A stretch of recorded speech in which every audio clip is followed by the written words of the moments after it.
Hi everyone and happy Saturday. It's Lottie here and I'm going to show you my April favourites for the garden.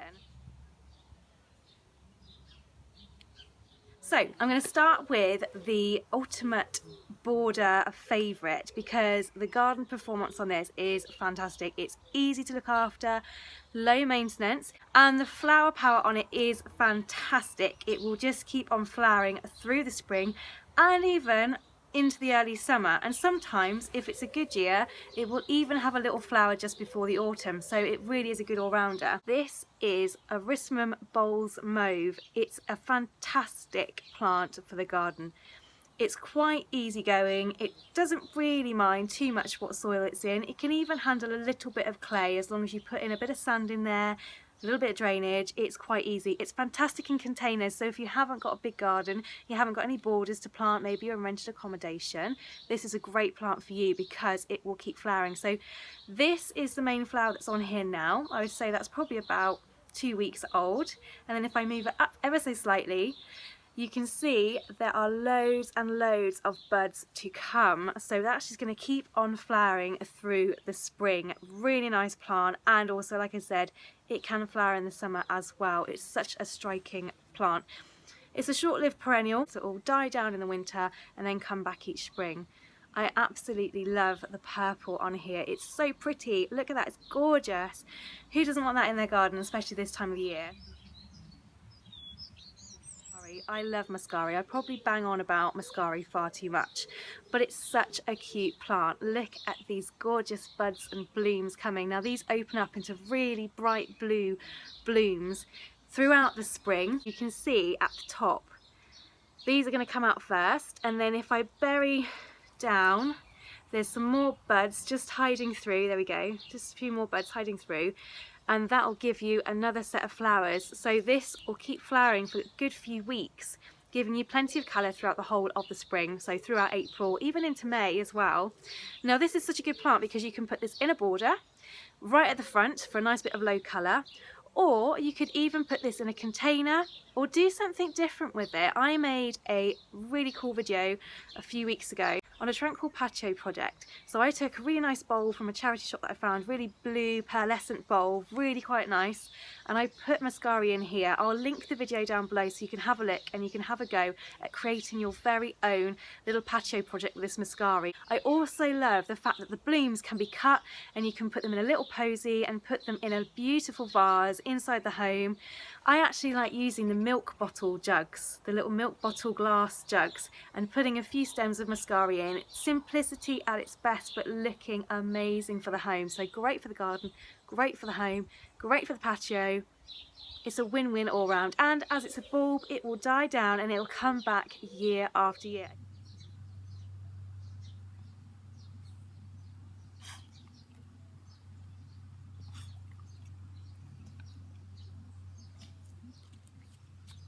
This is the drumstick primula. Really, really lovely. Now I'm starting off by showing you the white flowering version, which is very, very elegant indeed, really pretty. We've got one main flowering stem right now, and then if I move up, you can see these are all budding up.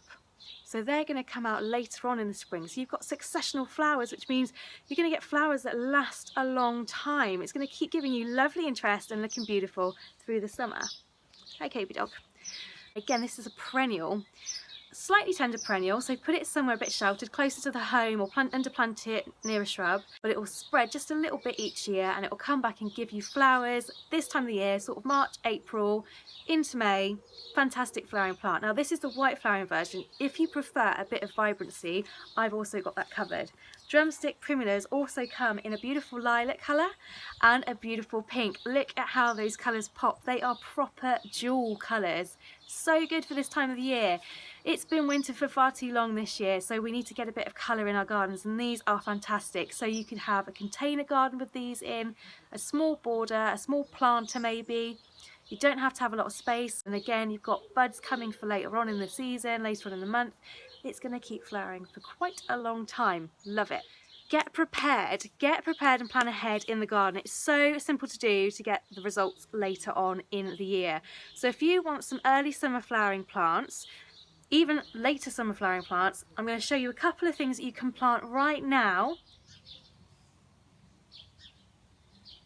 I love peonies. They're so romantic. The flowers are beautiful. They're to die for. They make a fantastic cut flower as well. So if you like dressing up your home with cut flowers, grow peonies in your garden and you can have some early spring flowers that you've grown yourself. So simple. Peonies are great because if you've got a shady space in your garden and you don't know what to do with it, pop a peony in, either in a container or put it straight in the ground. These flowers are big. I mean, literally the size of my hand. They are huge and they look fantastic. This is such a good winner for the garden, and it is a perennial, so this one dies down in the winter and it will come back every year as long as you look after it, obviously. Plant that now and that will prepare it, get it settled into the ground, ready for later on in the spring. So late spring, early summer, you can see the flowers of this. I love lavender. So this is great for anyone who's starting out in the garden. Start with something easy that you know is going to be a winner and that is going to give you not only colour but scent, and it's going to attract wildlife into your garden. You cannot go wrong with lavender. It is brilliant. You can put it in a container, you can put it in a built up raised bed, you could put it in the border straight in the ground. It's such a versatile plant. People like planting it. If you've got space and you've got like a nice long pathway, plant it along your pathway at the front of your house, or even in the front of your window, under the front of your window, front of your house. It's beautiful. When it comes out in flower, you'll just have a sea of purple dressing your home. It looks so good and it flowers for such a long time. So you're going from late spring all the way through up into the autumn sometimes. It's really, really quite cool. I love it. The foliage is aromatic, so it's not just the flowers that smell nice. The foliage is highly aromatic, so it's beautiful. When you brush past it, you get that gorgeous scent. So which is what I'm saying, plant it near a door, either your back door, behind your kitchen exit. Put it by your front door, because every time you brush past it, you will get a gorgeous scent that's just going to awaken your mind and just take your mind off any stresses. It's absolutely beautiful. Now, not only does lavender look great in the garden, it's a fantastic herb as well. Not many people know you can use it as a herb. I like to use lavender instead of rosemary with lamb, or with rosemary, but on its own with lamb, a little bit of lemon, and you get a really sweet citrusy flavour. Drizzle a bit of honey over the lamb as well, and it's absolutely gorgeous. Another recipe idea for lavender: if you take some of the foliage, let it dry out for a few days, pop it on the coals of your barbecues, and you'll get a lovely sweet, very delicate flavour into your meat when you are barbecuing. Again, great with lamb, great with pork, bit of chicken. It's really quite nice as a herb. It's great. And also, if you like crafting, the flowers you can cut, not only just to have as fresh flowers in the home, because it will keep reflowering. It's a fantastic plant for having as a cut flower, because it will just keep on flowering through summer no matter what. If you keep the flowers that you've cut and dry them, you can use the flowers in crafts, so things like potpourri, or make your own body scrub, lavender body scrub, really natural. Pop it in the bath, you'll get gorgeous essential oils, natural essential oils seeping out from the plants themselves into the bath. Of course, do your own research, and also make sure you don't do anything without checking with your GP first if you want to, but it is a great plant for many different uses in the home, kitchen, for crafts, and also of course in the garden, where it's going to look fantastic and it's so easy to look after. It doesn't need a lot of watering, so if you're not very good at watering, it's a really good plant.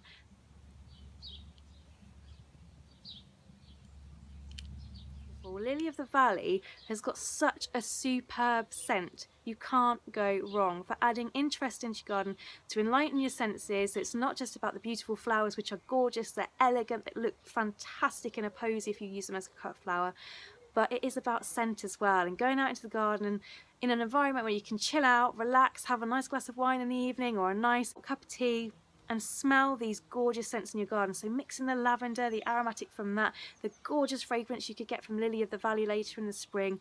Oh, you could just be in heaven. You could just pretend you're somewhere else in the world and forget all your troubles by literally just having some plants that have scent in your garden. It's so, so pretty. Lily of the Valley, relatively easy to grow. It doesn't mind a little bit of shade and a little bit of sun, so you could plant it under a windowsill, and again you can enjoy that scent coming through your windows when you've got them open later in the spring. pop it in a little container if you've just got a patio. Again, if you put it in the border, straight in the border, or a raised bed, once it gets going and it's settled in, it will spread nicely, not too much, but just enough to cover a small area, and it just pops up in between other plants, so it doesn't take over, it will just pop up in between other plants. If you interplant it with other perennials, then you'll have a succession of flowers, because these are early spring to late spring, and then you could put in a flowering plant that's later on in the season, so you get a succession of flower because it's not going to conflict with anything else in the border. It's a really, really good plant for that. And that comes back every year as well. Dicentra, also known as the bleeding heart, and that's because the blooms on here look like little hearts just coming off these gorgeous stems, flower stems. They are absolutely stunning. I love Dicentra. It's Dicentra spectabilis that you want to get to have this particular look. Another plant that doesn't mind going in shade. Really good for shade. So if you want to dress up a dull space in the spring, needs a bit of flower, needs a bit of colour, Dicentra is really good for that. It really doesn't mind it. And again, it can go straight in the border, or you can pop it in a container on the patio, a nice big container in the patio, and just let it go. Now this comes up quite early on in the season, and once it gets going, it just shoots up straight into flower from mid-spring and even to late spring as well, depending on the weather and what the year's like. Quite easy to look after. The only thing that you have to do is it dies down, get rid of the dead material away from it when it's died down, and it'll come back every year. It's a flowering perennial, so it comes back each year.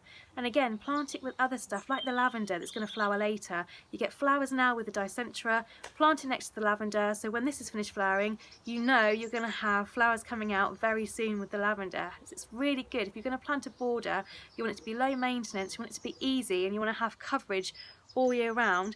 Plant something that's going to flower in the spring, like Dicentra, like the Erissimum we saw earlier. Plant it next to a lavender, which is going to flower later on in the season, and then you'll always get something flowering and something interesting going on in your garden.